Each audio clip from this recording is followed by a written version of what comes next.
হাতি যখন গুলিবিদ্ধ হয়েছে, একই রিকশার বাম পাশে আমি বসা ছিলাম। হাদি ডান পাশ থেকে সন্ত্রাসীদের হাতে গুলিবিদ্ধ হয়েছে। কান্না করার জন্য আমরা রাজপথে নামি নাই।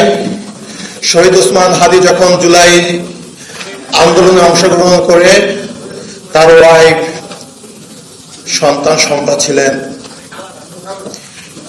দিনের পর দিন রাতের পর রাত যখন বাসায় ফিরতে পারেন নাই, আমাদের পরিবারের পক্ষ থেকে তাকে বারবার বলা হতো পরিবারের কথা চিন্তা করতে হবে, নিজের নিরাপত্তার কথা চিন্তা করতে হবে। তার একটাই জবাব ছিল, আমাকে আমার আল্লাহ রক্ষা করবে। আমি যদি চলে যাই, এদেশের 18 কোটি জনতা আমার পরিবারকে দেখে রাখবে। এর চেয়ে বড় নিরাপত্তা আর কেউ দিতে পারবে না। যদি আমি আমার রবের ডাকে সাড়া দিয়ে চলে যাই, আপনি শহীদের ভাই হবেন।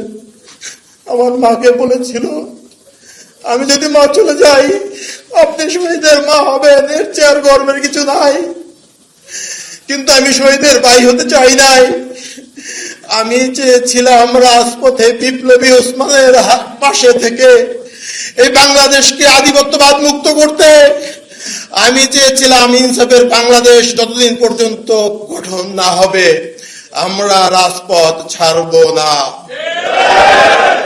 কিন্তু আজকে ওসমান চলে গেছেন, আল্লাহ ওকে তার সর্বোচ্চ পুরস্কার দিয়ে নিয়ে গেছেন। শুক্রবারের জুমার নামাজের পরে সে গুলিবিদ্ধ হয়ে পরবর্তী শুক্রবার রাতে সে ইন্তেকাল করেছেন সিঙ্গাপুরে। আমাদের পরিবার, ইনকিলাব মঞ্চের ভাই ব্রাদাররা আমরা ঘটনার আকস্মিকতায় ধুমড়ে মুচড়ে গেছি। আমরা এখনো স্বাভাবিক জীবনে ফিরতে পারি নাই। জানি না আমরা স্বাভাবিক জীবনে ফিরতে পারবো কিনা। আমাদের শহীদ পরিবার, ইনকিলাব মঞ্চ, ওসমান গনির লাখো লাখো ভালোবাসার জনগণ, বিপ্লবী ছাত্র জনতা, সবার কাছে আমার একটাই দাবি, ওসমান যে বিপ্লবী আন্দোলন করেছিলেন, সে যে আন্দোলনের জন্য শহীদ হয়েছেন, পরবর্তীতে তার অসমাপ্ত বিপ্লবকে আপনারাই সমাপ্ত করবেন ইনশাআল্লাহ। আমরা ওসমান হাদির পক্ষ থেকে কোনো পারিবারিক আর্থিক সহযোগিতা চাই না, কোনো অনুদান চাই না। শুধু একটাই চাই, ওসমান হাদির অসমাপ্ত বিপ্লবকে আপনারা সমাপ্ত করবেন। আপনারা যদি রাজি থাকেন, আমার সাথে ওয়াদা করেন, ইনসাফের বাংলাদেশ গঠন না হওয়া পর্যন্ত আপনারা শান্ত হবেন না। ওসমান হাদি শাহবাগে দাঁড়িয়ে বলতেন, এই শাহবাগ হাজার বছরের মুসলমানদের কাছ থেকে এই বঙ্গভূমির স্বাধীনতা কেড়ে নিয়েছে।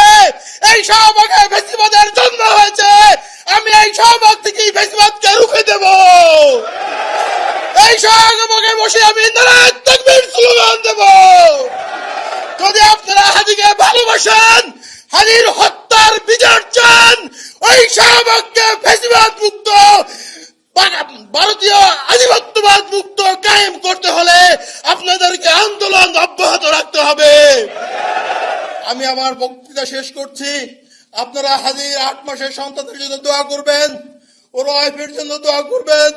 হাদির ছোট বোন, আমার বাবা মৃত্যুর পরে আমরা 2 ভাই অসহায় ছিলাম। আমার ছোট বোন আমাদেরকে বড় করেছেন, তার বেতনের টাকা দিয়ে আমাদেরকে পড়াশোনা করেছেন।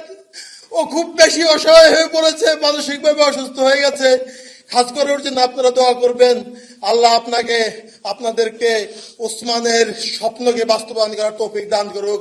আমিন।